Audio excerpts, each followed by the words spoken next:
Welcome to the #1 source for information, news, and opinion on your Columbus Blue Jackets. This is CBJ in 30, presented by Telhio Credit Union.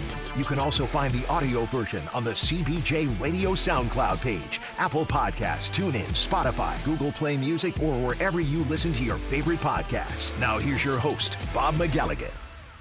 Welcome to CBJ in 30, presented by Telhio Credit Union. The Blue Jackets opened a 6-game road trip last night in Dallas against the Stars, and unfortunately, it did not go well. It was looking good early in the game, but when it was all said and done, the Stars got a win in 2 very important points for them. I'll tell you more about that right after I tell you about Telhio Credit Union. It was back in 1934. That's when the folks at Telhio Credit Union decided they were going to put people above profits. And they still do that to this day. Why should you join a credit union? What advantages are there to being a member of a credit union? What services do they have? What perks do they have that go along with those services? All valid questions. And all of the answers can be found at telhio.org. That's right. Just go to the website. You can surf around, click on different tabs, find out the answers to all of those questions and many more. And if there's something you cannot find, all you've got to do is click on the live chat option. You can do that during business hours, and somebody will come onto your screen and talk you through it and answer those questions. But really, the biggest question is, why deal with a regular bank when you can deal with a credit union that will put you above everything else? Telhio Credit Union. Find them on the web at telhio.org. It was an interesting game for the Blue Jackets last night. They didn't get many shots early in the game, and then they scored on the very first shot that they got. Jack Roslovic got the goal, his 9th of the year. It was a great play out at the blue line by Michael Del Zotto. Del Zotto took the goaltender, Jake Ettinger, brought him out to the top of the crease, had him convinced the shot was coming off Michael Del Zotto's stick. But Del Zotto was just fooling him. He was just drawing him in so that he could exploit him. Del Zotto threw a puck that was just off the net to the right. Jack Roslovic, had gotten behind the defense, stick on the ice, redirected that puck by Ottinger, and it was a 1-0 game. And even as much as the Dallas Stars pushed with their forecheck, and even as much as they got the puck on turnovers, they couldn't turn it into anything. And then late in the second period, they turned it into something and then something again. In a span of about 1 minute and 40 seconds, Denis Gurianov scored to tie the game, and Miro Heiskanen scored to put Dallas on top. And they would never look back. 2 more goals by the Dallas Stars, and the final result was 4-1. And it's frustrating because the Blue Jackets were doing so many good things. Sticks in the passing lanes, sticks in the shooting lanes, blocking shots, playing ugly Blue Jackets hockey. But they couldn't score. And unfortunately, that too is Blue Jackets hockey, and it has been for quite some time.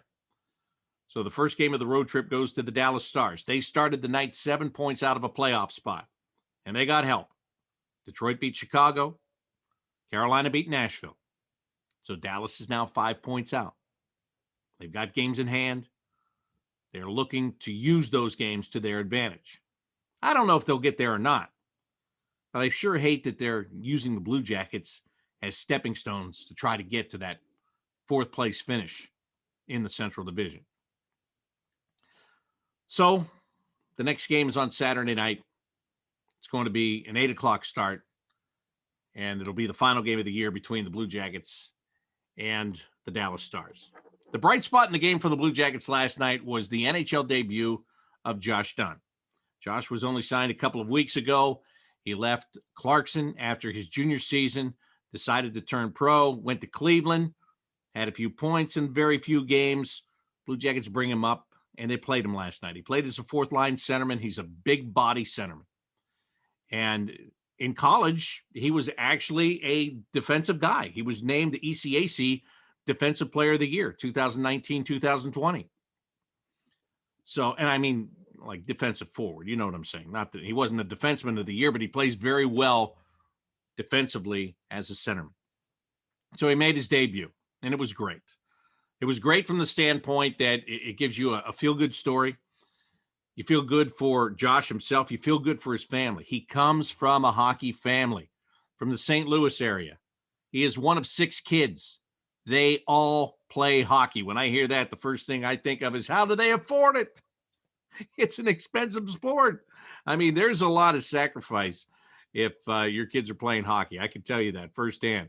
And Josh's family, there are 6 of them playing hockey. Now, 2 of them, his 2 older sisters, Jessica and Jinsey, they both played here at Ohio State. In fact, Jinsey was a very good defenseman for the Ohio State women's team. She was named a first-team All-American 2 times in a row, the only Ohio State player to ever get that honor. So for Josh, he's been in Columbus a lot. He's very familiar with this city, and his sisters paved the way for him. Ironically, he was 6 years old when he decided that he wanted to pursue hockey, and his 2 older sisters, who were both figure skaters, decided that they would make the transformation and start to play hockey. That was a pretty good decision, wasn't it? I would say it is. And it's ironic. Every time I think about a figure skater turning into a hockey player, I think of the original Mighty Ducks, right? When the brother, sister, they were figure skating, and the brother told the sister, okay, if I'm going to figure skate with you, you've got to play hockey with me. But his 2 sisters were very good at Ohio State. He has a younger sister that is playing at Minnesota, and he's got a younger brother and yet another younger sister who are in high school making their way up through the ranks. So, hey, congratulations to the Dunn family for what the older sisters have already accomplished in their careers, and then Josh debuting in the National Hockey League last night. It was great. And John Tortorella, after the game, was asked for a quick assessment. And one of the things he said was really interesting. He said that Josh asked questions that some of the players that have been here for a while don't even ask. Or some of the players, actually, I believe he said some of the players that have been playing for a long time in this league don't ask. So that was good. I don't know what those questions are, but I know if you're inquisitive like that, you're trying to get better. And I believe that's what John Tortorella sees out of that situation. He sees a young player who is looking to get better. And that's what he's going to do. So, hey, congratulations to Josh Dunn. You've got 1 game in the National Hockey League. There's a lot of people that played this game for a long time, and they do not have 1 game in the National Hockey League. So congratulations. You do. All right, let's move on to something a little bit different. I found this story just a couple of days ago. Actually, it was on Twitter. I found something good on Twitter. Can you believe it? No, the Cleveland Monsters had sent out a tweet a couple of days ago announcing that they were going to have they were going to be more inclusive in one of their upcoming games. Next Saturday night, when the Cleveland Monsters are at home, they are going to be taking on the Chicago Wolves, and they're going to have a Spanish broadcast for the game. Now, they didn't have to look far to find their Spanish broadcaster because, remember, the Cleveland Monsters are owned by the Cleveland Cavaliers. And Rafa Hernandez-Brito does the Spanish broadcasts for the Cleveland Cavaliers. This guy's got an extensive resume that goes beyond the NBA. He's never done hockey, but he's going to do it for the first time next Saturday. So I invited him to come on the show and talk all about it. We have an acquaintance in common who actually set things up for me, who introduced me to Rafa, as he's called. And that is John Michael, who does the television play-by-play for the Cavaliers on Valley Sports. And he, John Michael, you may remember a number of years ago, he was the rinkside reporter for the Blue Jackets. So, he and I, we were buddies when we worked together in the American Hockey League. He worked in Springfield, and then he worked in Cleveland for the Monsters. When I was in Syracuse, we actually both came to the Blue Jackets at the same time in different roles, and we've stayed close ever since. So John was kind enough. Immediately when I saw the story, I reached out to John and I said, "Hey, can you get me together with this guy? Is he a good guy?" And John told me right away, "You will love talking to him." And I'll tell you something, John Michael was absolutely right.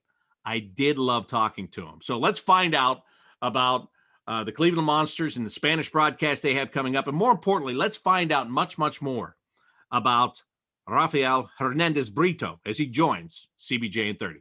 Rafa, first of all, how excited are you that you are going to get hockey added to your resume, calling a game for the Cleveland Monsters next weekend?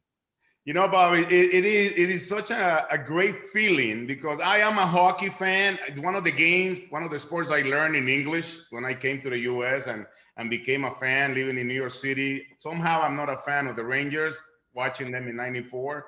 I'm a Canadians fan because I love their jersey when I just discovered hockey. But there's so many different reasons why I'm excited about this. Obviously, I'm adding ice hockey to my resume, but also because the effort that the Monsters are doing to grow the game and also to knock on the door of the Hispanic community here in Northeast Ohio, just to make sure they learn the game of hockey and also become fans of the Monsters. So it is not just one single thing that has me excited about this. And I want to be like you guys. I want to coach. I want to call a hockey game.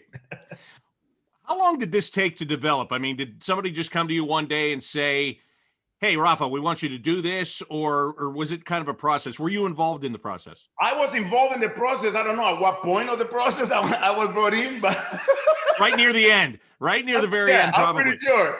Yeah, but the idea was, Tony Brown, who is the voice of done an excellent job with the Monsters. The idea was they are having grow the game night, and they were going. We have Noche Latina for the Cavs, so we want to have a Noche Latina for the Monsters, and there was a few ideas thrown in, and me joining Tony in the booth, during his game, and then me having maybe do commentary in Spanish. But my first thought was, I don't want to throw his game off.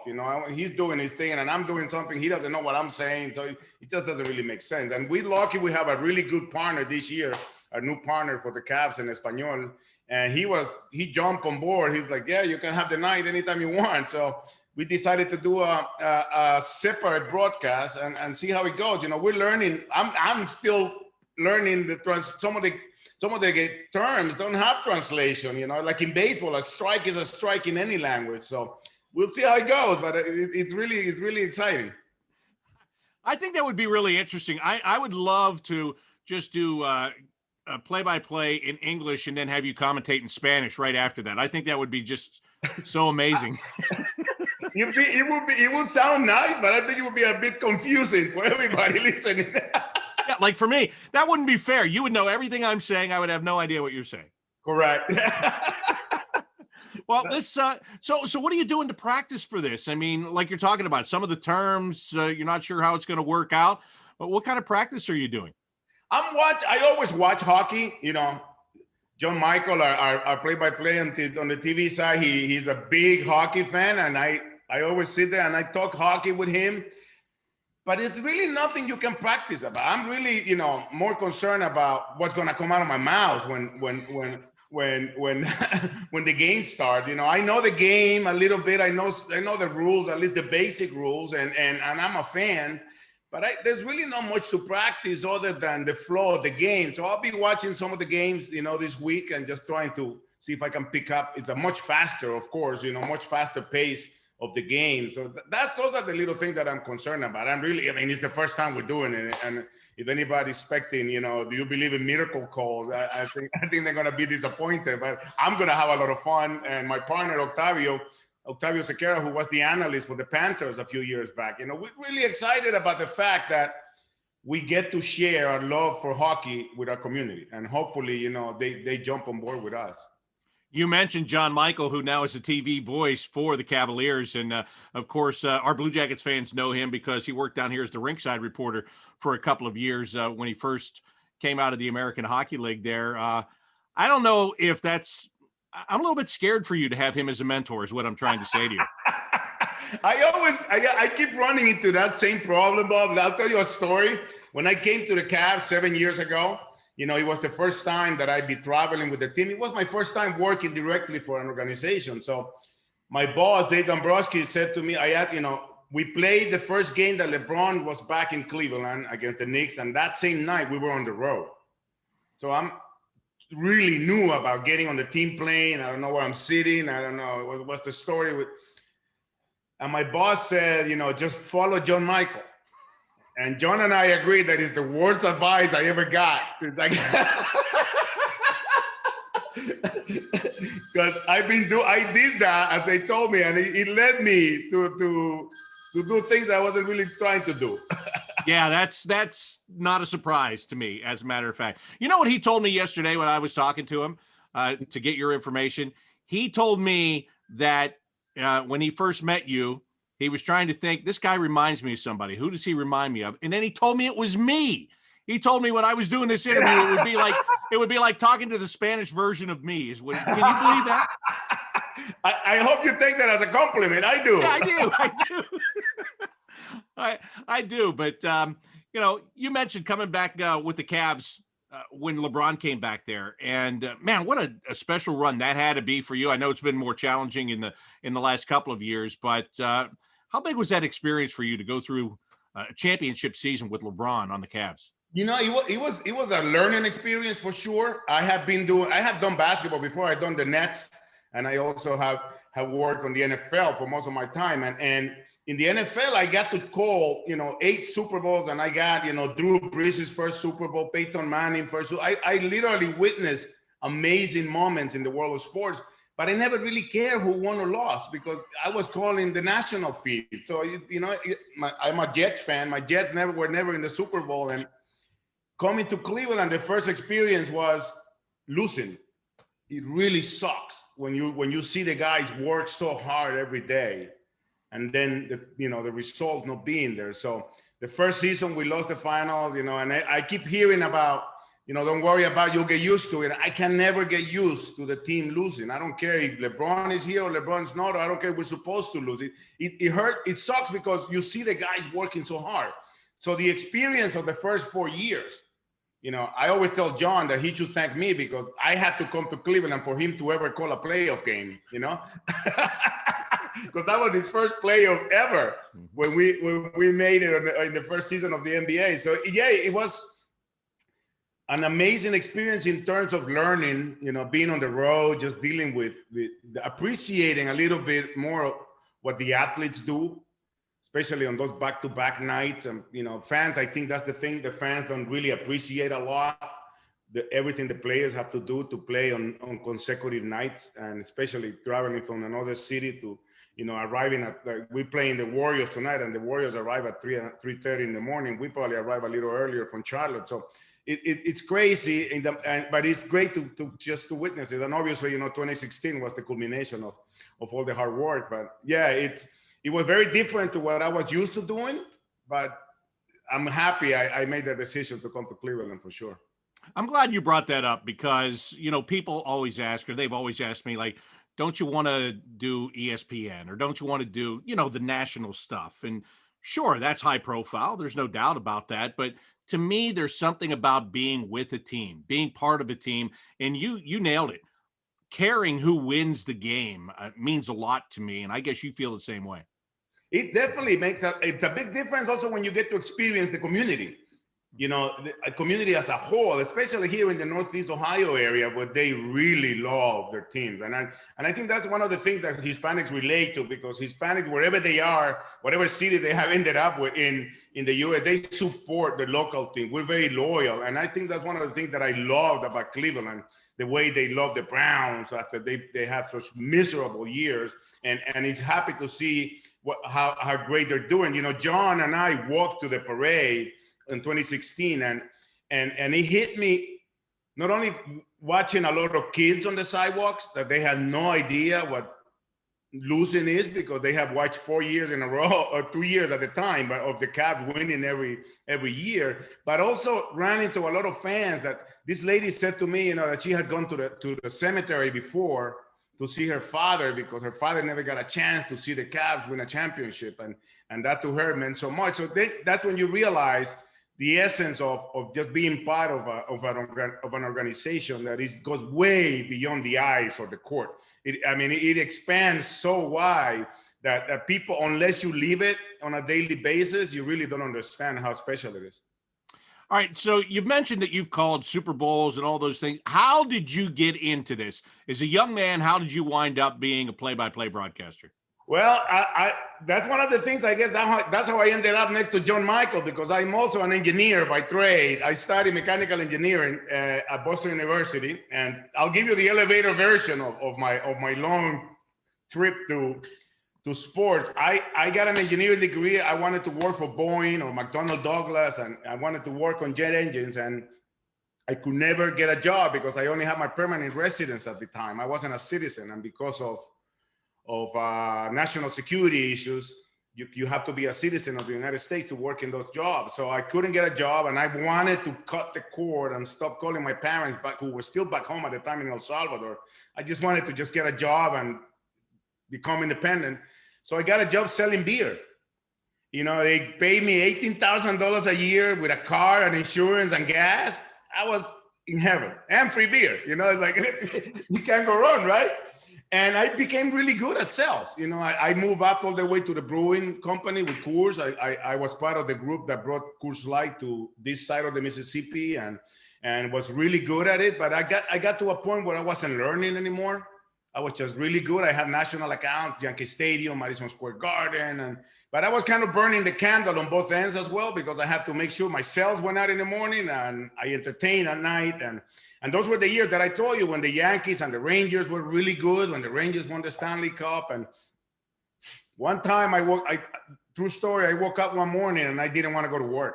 And I hate that. I've never been a man that does something because I have to. I really always did stuff because I just wanted to do them. So I went to the office and told my boss to just let me know how much time he needed for me to train somebody or get out. So I didn't do anything for a whole summer. Luckily, I have money saved. And one time I was watching, I think it was the Masters I was watching, and I was screaming at the TV about something the commentator said.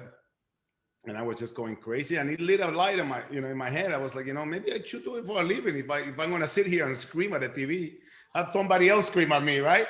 Yeah. So I went back to school for broadcasting, and my first job, I got a phone call the day I graduated that St. John's men's basketball was hiring and was starting to do Spanish games. This is the time when Spanish broadcasting was coming. I swear to you, I went into the business not even thinking that there weren't that many opportunities in Spanish. I just wanted to work in sports. And so I did St. John's, the last year of Felipe Lopez, and got a couple, went to the tournament a couple of times, but I really wanted more. So I did a lot of boxing. And boxing was really what opened doors for me, because boxing is like a ring. If you're not inside the ring, you don't get interviews, you don't get anything. So I really spent probably 4.5 of the next 5 years in Las Vegas, doing some entertaining and calling fights and doing interviews and everything. Got my talk show. And that's little by little, I just kept building on my growth. And I became the sports director at Univision Radio. We actually started the first successful national radio network in Spanish, which was Univision Radio. There have been others that have gone down, and we actually purchased some of the networks that had gone bankrupt. And I got my own show. I became the sports director there and got the rights to broadcast the Spanish games of the NFL, Major League Baseball. And that's how I ended up here. I love what I did. I used to get too much. I got in too much trouble doing my talk show because I kind of like talk too much sometimes. And so play-by-play is my thing, because I cannot stay in the lane, I guess you could say. That is an amazing story. And what I got out of that is that sales experience, selling beer, you just turned into selling radio is basically what you did, isn't it? It is. We get the opportunity to sit in front of a microphone, watch a game, and call it the way we see it. We have sometimes the luck that people enjoy what we do, and sometimes people don't. But that's part of the game, I think. Nobody's perfect, right? And I just everything that I have gone through, I wouldn't change it because it has helped me through it. You know, when I was at Univision, I also did sales. I was in charge of doing some of the sales for my show. So that has helped me coming to Cleveland and having that experience. You know, we were talking about how the budgets are also in Spanish. So I was my engineer, I was my producer, I was my talent. So that has helped me here because especially now in these days when you're alone, I can literally connect and hook up and go on the air without a problem. So I wouldn't change anything that I have been through. Maybe I will make it faster to get here, but the thing that I would do faster is try to find out what I love to do for a living and do it for free. And that's what I always tell kids when I speak to them. Just find that little something that you want to get up every morning to do. And then, you know, that's half the battle. So it took me like 28, 30 years to follow my passion, but hey, you know, I'm here, right? Absolutely. Yeah, you're right. And that is such great advice for kids. Yeah, Rafa and I were talking before we started this, and you know, he mentioned that he works by himself because the budget's in Spanish. So I said, I didn't know the hockey budget's in Spanish here too. So we can relate. But you know what? That is it's such a good trait, isn't it? Because when I came up through the minor leagues, whether I was doing baseball or I was doing hockey, it was hook up your own equipment, do your own thing, all of that. And I'll be honest with you, Rafa. I went down to Florida a couple of weeks ago with the Blue Jackets during this pandemic. I was allowed to go, but I couldn't have an engineer, and it didn't matter because I just took my own stuff and hooked it all up. You know, what is old is new again, isn't it? It is something that it's a school of life. You know, I was just talking with my wife, who used to be my boss at Univision, and she was my producer, right? And we talked about how we used to do. I remember one time she came with me, and I was the voice of the Dolphins, I'm sorry. And we were visiting the Jets. So we had to do the Jets at 1 o'clock at the Meadowlands, pack everything. We had a car waiting for us because we were driving to Philadelphia to do Sunday Night Football, Eagles and Cowboys. And usually you get there early, right, to do all your setup. Well, we got to Lincoln Financial Field when the crowd was already in the stadium. So we had to carry our bags our boxes up the stairs and set up. And usually this is one thing that you don't get to experience, and I hope not. Usually the Spanish broadcast gets the absolute worst location. They put us wherever they can actually fit us.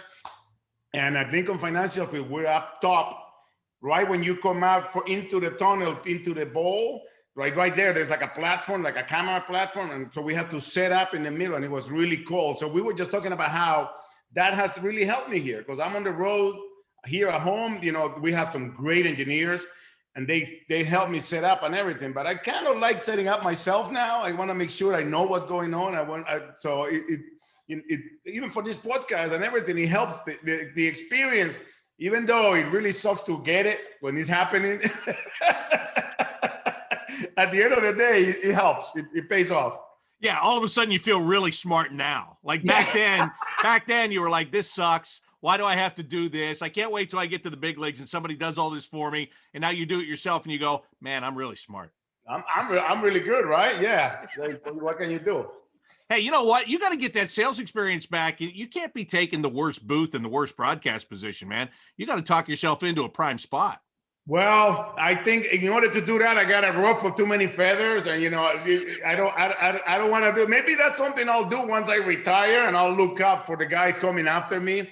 But it happened, you know. The Cavaliers is one of the few teams that put the Spanish broadcast in the same spot where the English broadcast is.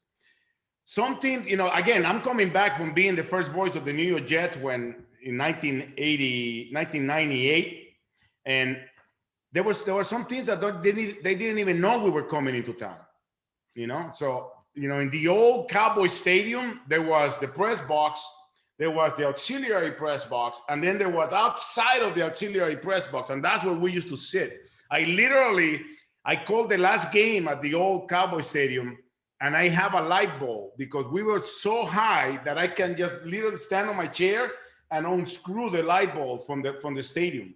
That's how far we were. And by the way, it was in the corner end zone. So it wasn't like we were at 50-yard line. So that is something that I think all the leagues could do better with and kind of help everybody. But it is what it is. You know, John and the guys always laugh because in Chicago and in Toronto, they put me in the gondola, to do the basketball games. Everybody looks the same size. I'm calling games by just, the guy who wears the pink shoes is this guy. The guy who wears the headband is this guy. So, because you don't see numbers, you don't see anything, sometimes doing from the monitor. So, but I'm there.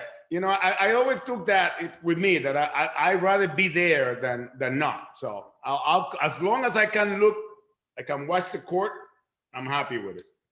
Yeah. And right now, none of us are there all the time, especially we're getting to do the home games and not the road games. As I said, I was fortunate enough. I got to go to Florida. I'm going to go again and watch those games. But how weird is this for you during this pandemic where we're stuck watching it on TV? I know you've told me that you've done plenty of events off TV screens in your life, but once you're used to being there all the time, it's a tough adjustment, isn't it?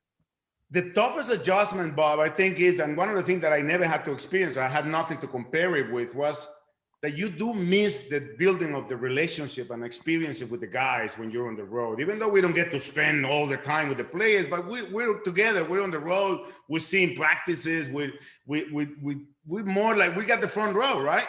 About everything that is going on. And those are the things that you miss a lot. I was used to, like I told you, of doing the game from the TV, and I feel like I'm in Disneyland right now with 4 different angles and a big clean feed from the truck with natural sound that I don't have to either delay or put a fake nat sound. We used to call it a can, because sometimes we didn't get any nat sound, so we just put like record over and over a loop of the crowd noise. So that side I was used to. I just miss all the experience. I just miss all the day in and day out. And like John and I said, we miss the per diem too. That little cash envelope that they give. Good point. But you're right. I mean, and it's probably the same way with you guys. We have people on our team this year who never played here before. I have not met them. The only time I've talked to them is like I'm talking with you, through a computer, on a screen. There's not that personal thing. I'm sure you're the same way. You like to get to a guy in a locker room. If you have a question for him, it's nice to go up, shake their hand, introduce yourself to them, ask them the question, make them comfortable, get them to trust you. The biggest thing in our jobs, and this is what I appreciate the most about working for a team, is when they see you around all the time, they know you're a part of the group. There's a trust factor there, and you can get so much more out of those players than somebody that's just coming in to do a Sunday night game or a Wednesday night game from a network. Yeah, they'll give them stuff, but you're always going to get the best stuff. And that's the thing, the relationship, the trust.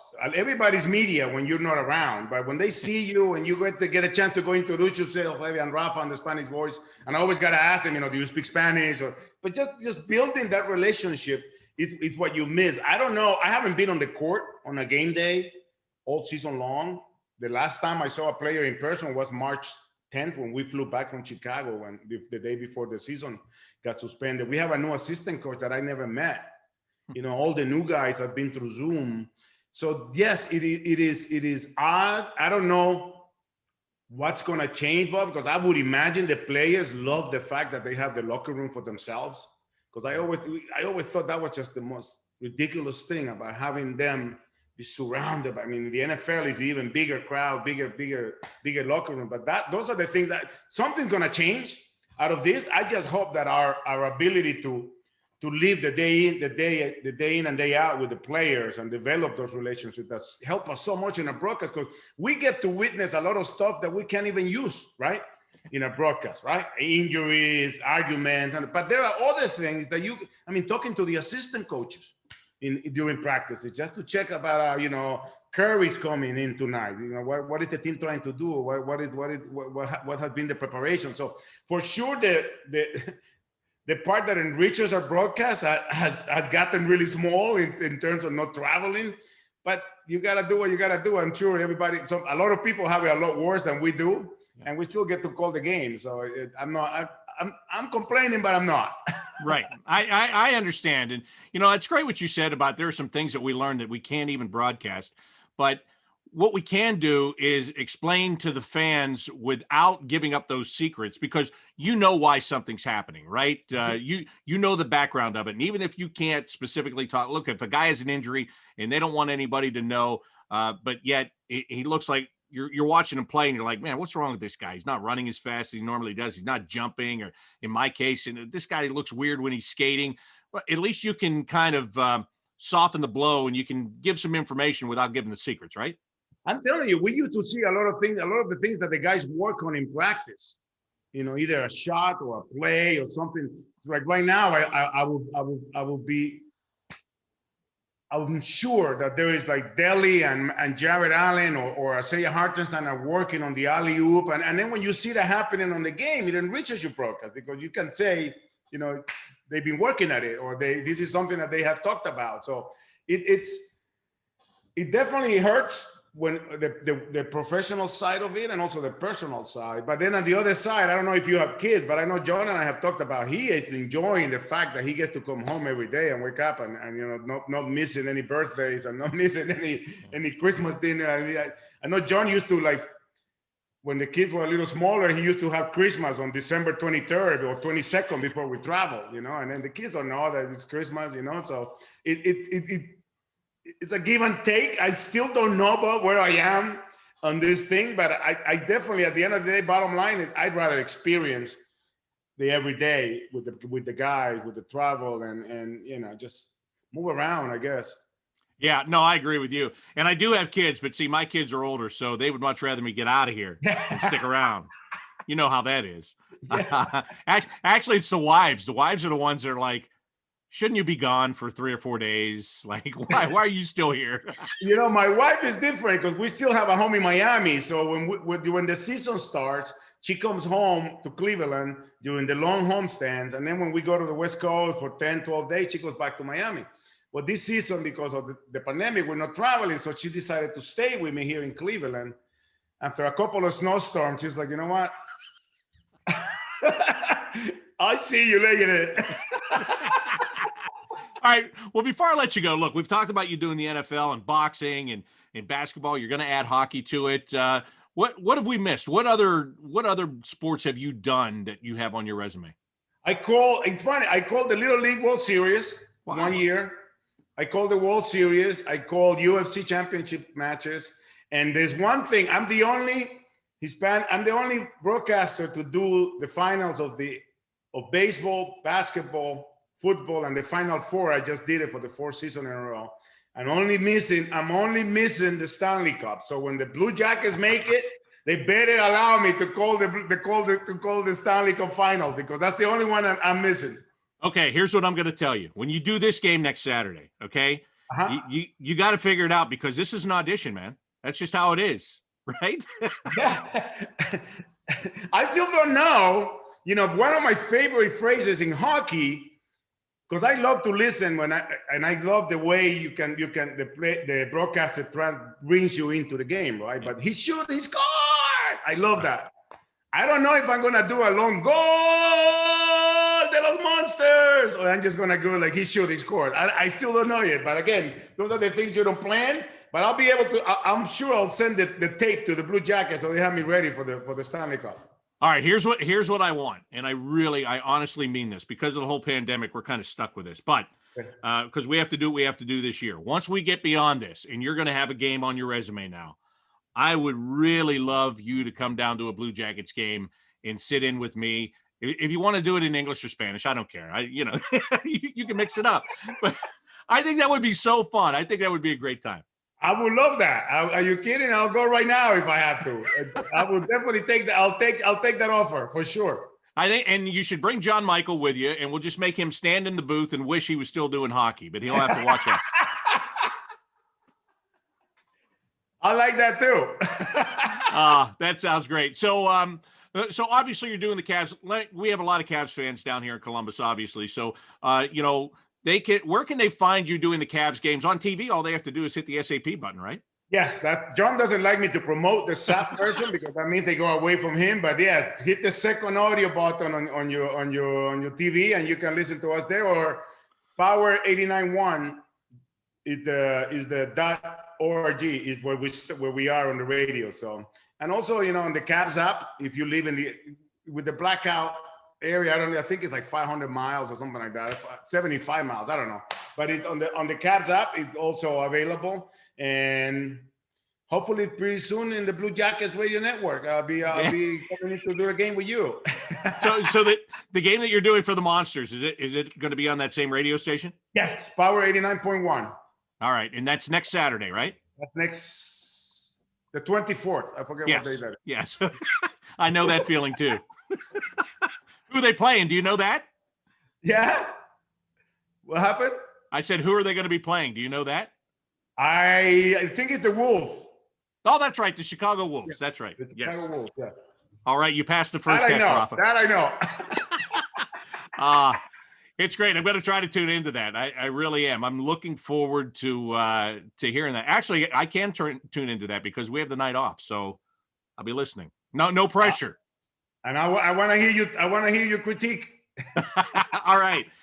Thank you so much for doing this. This has been a lot of fun, and this is exactly what John Michael told me it would be. He told me it would be a great time. He did not lie to me. I'll mark that down. That's one of the few times.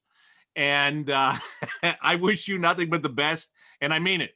The invitation is wide open for you to come down here to Columbus once we get back to normal. I'd love to have you in for a game. I'm there, man. Thank you so much for having me. And every now and then, John tells the truth. So he was good this time. Thank you, man. That was absolutely great fun. I loved every minute of that. I couldn't have been happier that I came across that tweet from the Monsters and that Rafa came on and talked about all of that stuff. You could hear it in his voice. If you're watching the video version, you could see the smile on his face. I mean, this guy, his attitude is infectious. And I meant what I said. When this whole pandemic garbage is over, I want him to come down to Columbus, and I want him to join us on a Blue Jackets broadcast. Heck, he should broadcast an NHL game. I think that would be a fantastic thing for him to put on that long resume that he has. So, man, I can't thank him enough for coming on the show. And again, thanks to my good friend John Michael of the Cavaliers for helping to connect us. But Rafa Hernandez-Brito on the show today. You can find him on Twitter. And what is his Twitter handle here? On Twitter, you can find him at Alcalde Rafa. That's where you find him. So check him out on Twitter. Check him out on the Cavs broadcast. As I said, you hit that SAP button, you get him. And as he said, John Michael doesn't like when he promotes that, because that means you don't hear John anymore and you hear Rafa. But I'm going to do it. I can't wait. I can't wait to hear him do it. And I'm going to listen to him do that game next Saturday against the Chicago Wolves from Cleveland. What's the building called now? The Rocket Mortgage Fieldhouse, right? I should know that. And I'm sorry. I so much want to say Quicken Loans Arena. I know that's not right anymore. I know it's changed. They put all that money into it. They changed the name of it. But heck, I was working in that building when it was Gund Arena. So, it takes me time to change. But it's going to be fun. It's going to be fun, that game against the Chicago Wolves for the Cleveland Monsters coming up next Saturday. All right, again, the Blue Jackets are on the ice in Dallas tomorrow night. They will take on the Stars, 8 o'clock face-off, 7:30 pregame coverage on the Blue Jackets radio network with me or on Bally Sports Ohio. Then the Blue Jackets will move on, take on the Florida Panthers on Monday and Tuesday. Then they will move on to Tampa. They will play there Wednesday and next Sunday to wrap up the trip. So 6-game trip, game 1 in the books. The Blue Jackets looking to even their record on this trip at 1-1. They can do that with a victory over the Dallas Stars tomorrow night. That's going to do it for today's edition of CBJ in 30, presented by Telhio Credit Union. I'm Bob McElligott. Until next time, so long.